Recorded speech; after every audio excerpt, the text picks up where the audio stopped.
So, hello guys. So, mag-lipstick tayo. Ito guys. So, Focallure. So, ayan. Yung shade niya is 201. So, lip matte. So, ayan. Maglalagay tayo guys. Ganito yung atake niya sa lips natin. Wow.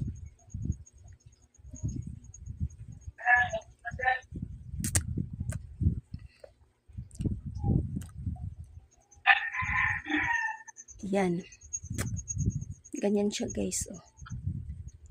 Yan, di ba? So, ay hala. Hindi ko masyadong na-close. So, ayan guys.